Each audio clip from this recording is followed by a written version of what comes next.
Good morning, children. Today I will start chapter number 5 of class 7th, that is Rulers and Buildings. Historical monuments.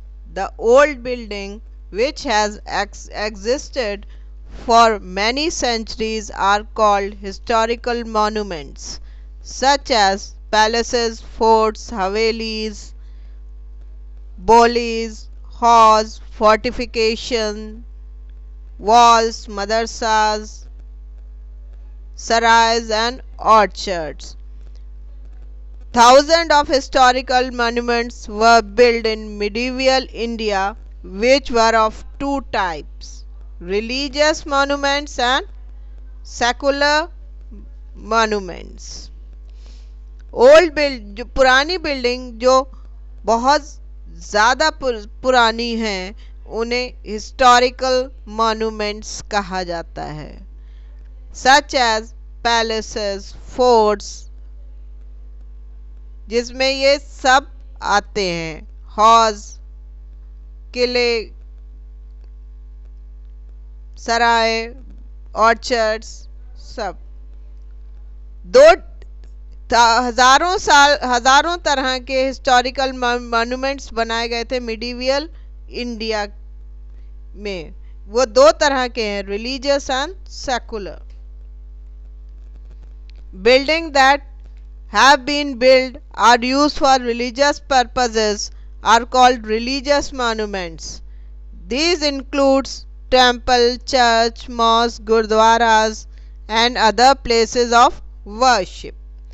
जो building धर्म के कामों में इस्तेमाल की जाती हैं उन्हें रिलीजियस मॉन्यूमेंट्स कहते हैं, जिसमें टेम्पल, चर्च, मॉस्क और गुरुद्वारास आते हैं। Where the building that have been built for any purpose other than the religion are called secular monuments. These include palaces, forts, havelis and statues. जो बिल्डिंग धर्म के अलावा किसी भी काम में यूज की जाती हैं उन्हें सेकुलर मॉन्यूमेंट्स कहा जाता है। उसमें पैलेसेस, फोर्ट्स, हवेलीज, स्टैचूज सब आते हैं। Monuments which have sculptures, painting and wooden decoration within them are great architectural and artistic value. जिन मॉन्यूमेंट्स में स्कल्पचर्स होते हैं, पेंटिंग्स होती हैं, वुडन डेकोरेशन होता है, वो आर्किटेक्चरली वो ज़्यादा वैल्यूएबल होते हैं। Depending upon the local climate, culture, belief, each part of India develop its own art and architectural tradition. Local climate, culture और बिलीफ के हिसाब से इंडिया में अलग अलग तरह के आर्ट और आर्किटेक्चरल ट्रेडिशंस बनाए हैं। The outsiders like Greek, Arab, Romans and Turks who visited India as traders or invaders during different periods of history also influenced the Indian art and architecture. जो बाहरी लोग आए थे, जैसे अरब्स थे, ग्रीक्स थे, तुर्किश थे, और जो ट्रेडर या हमला करने के उससे आए थे, लेकिन उन्होंने बहुत बड़ी छाप छोड़ी है इंडियन आर्ट और आर्किटेक्चर पर। The monuments of different historical period and region portrays different art and architectural style, such as foreign artisans were invited especially to participate in the construction of certain important buildings. Monuments जो historical periods में बनाए गए थे उसमें ज़्यादा अलग अलग तरह के फॉरेन आर्टिशियंस को बुलाया जाता था, जिसमें बिल्डिंग्स बनाने सर्टेन जो इम्पॉर्टेंट बिल्डिंग्स थी वो बनाने के लिए। Art and architecture of the temple of North India are different from those in South, while Islamic architecture can be seen in the mosque. The architecture और आर्ट जो temple का north में है, नॉर्थ इंडिया से different है south India में, और Islamic architecture हमें मॉस्क में दिखाई देता है. Architecture between 800 to 1200 CE. Temple building took place in medieval India. Dilwara Temple in Mount Abu in Rajasthan is a group of Jain temples with beautifully carved ceiling and pillars. Temples ज़्यादातर medieval India में बनाए गए थे. Dilwara temple जो mount Abu में है वो group of Jain temples में है और बहुत सुंदर उसके दीवार छतें और पिलर्स बनाए गए हैं. Apart from this temples of Ranakpur in Rajasthan and Anhilwara in Gujarat are great example of architecture. इसके अलावा रनकपुर में जो टेम्पल्स बनवाए गए हैं और अनहिलवाड़ा में गुजरात में, वो भी ग्रेट एग्जाम्पल्स माने जाते हैं. The Chandelas build the famous Khajuraho temple which are known for their elaborate and intricate carving and sculptures.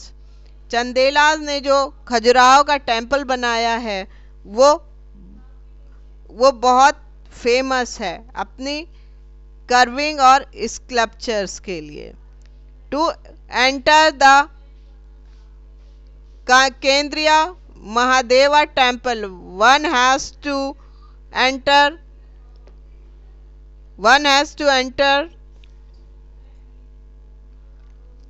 through mandas reaching the analyas and where devotees can see the Lord Shiva. उन्हें enter करना पड़ता है मंडप से जहां वो सीधे अनायास पहुंच जाते हैं जहां पर वो लॉर्ड शिवा को देख सकते हैं. The shikaras is the topmost part of the main shrine, जिसे गर्भगृह भी कहा जाता है, in which the main deity is placed. The construction of the shikaras were the most tedious and time-consuming task in the temple construction. शिकारास का construction सबसे मुश्किल और ज़्यादा समय लेने वाला है जो टेम्पल कंस्ट्रक्शन में आता है. Examples of North Indian style architecture can be seen in the famous temple of Odisha at Bhubaneswar, Konark and Puri. The Lingaraja temple shikharas resemble the shikharas of Khandariya Mahadeva temples at Khajuraho. Other north Indian style का architecture mostly हम लोग को temples of Orissa में मिलता है, भुवनेश्वर, कोणार्क और पुरी में. लिंगराजा temple शिखाराज resemble करते हैं शिखाराज जो खांद्रयाज और महादेवा टेम्पल में है. A place where dance form like Odissi and Bharatanatyam were once performed by Devdasis is called Nat Mandir, whereas its Bhog Mandir is a place where people were fed. वो जगह जहाँ पर उड़ीसी डांस या भारतनाट्यम वाज पहले किया जाता था देवदासियों द्वारा, उसे नट मंदिर कहते हैं. और भोग जहाँ पर गरीबों को खाना खिलाया जाता था उसे भोग मंदिर कहते हैं. The Jagannath temple at Puri which is famous for the annual Jagannath यात्रा was built in the 12th century. The Sun Temple at Konark is designed as a chariot of the sun god having 24 wheels. It is one of the largest and most magnificent temple of India. Jagannath temple famous है and अमर यात्रा के लिए, वहाँ से यात्रा हर वर्ष की जाती है। वो 12th सेंचुरी में बना था। और सन टेम्पल जो कोणार्क में है वो रथ की शेप में बना हुआ है, जो माना जाता है कि सन गॉड का रथ है जिसमें 24 व्हील्स हैं और ये सबसे सुंदर और सबसे बड़ा टेम्पल माना जाता है। The art and architecture were equally magnificent in the south. The Brihadeeswara temple at Tanjore was built by Raja Raja Chola. Brihadeeswara temple जो तंजौर में बना है वो राजा राजा चोला ने बनाया है। A tall tower called vimana was built on the room called Garbhagriha, where the idols is enclosed, and the shrine room had a hall called Mandap in front of it. विनामा वो room है जिसमें आइडल्स या मूर्तियों को स्थापित किया जाता है और श्राइन रूम्स वो है जो सामने उसके आगे बनाया जाता है जिसमें लोग बैठते हैं। गोपुरामा was a tall entrance gate. It is believed that Chinese and Greek masons who helped the construction of splendid structure, ये माना जाता है कि ग्रीक और चाइनीज ने मिस्त्रियों ने इस बड़े स्ट्रक्चर को बनाया है। In the same period the statue of Jain saint Gomateshwara was built at Sarvanabelagola in Karnataka. It is the tallest monolithic statue in the world. यह सबसे लंबा स्टैचू माना जाता है वर्ल्ड में। Other example of delicate curve sculptures can be seen in the temple of Belur and Halebid. और छोटे curve delicate sculptures जो बनाए गए हैं वो बेलूर और हेलीबेड में हैं। Islamic architecture. India has been witnessing Islamic architecture from the 13th century in the present time. Islamic architecture was brought in India by the Muslim conqueror, but it soon lost its authenticity as it borrowed architectural elements like courtyard surrounded by colonnades, balconies supported by brackets and decoration from Indian architecture. Islamic architecture 13th century में present से start हुआ था to the अब present time, जो अब तक भी है। लेकिन इस्लामिक आर्किटेक्चर जो है मुस्लिम कॉन्कर्स लेकर आए थे, लेकिन उसकी अब इम्पोर्टेंस थोड़ी कम हो गई थी क्योंकि उसमें इंडियन आर्किटेक्चर को मिक्स कर दिया गया था। उसमें कुछ फीचर्स ले लिए गए थे जैसे courtyards, balconies, brackets, decorations. On the other hand Islamic architecture introduce the domes, mosaics, the true arc, geometric motifs and minarets to India। और दूसरी तरफ इस्लामिक आर्किटेक्चर से इंडियन आर्किटेक्चर में डोम्स, मॉसेक्स, ज्योमेट्रिक मोटिव्स, मिनरेट्स को इंडियन आर्किटेक्चर में जोड़ दिया गया। Monuments provided an insight into the technologies used for construction. Take, say, a roof for example. We can build this by placing wooden beams or the slab of stone across the four walls.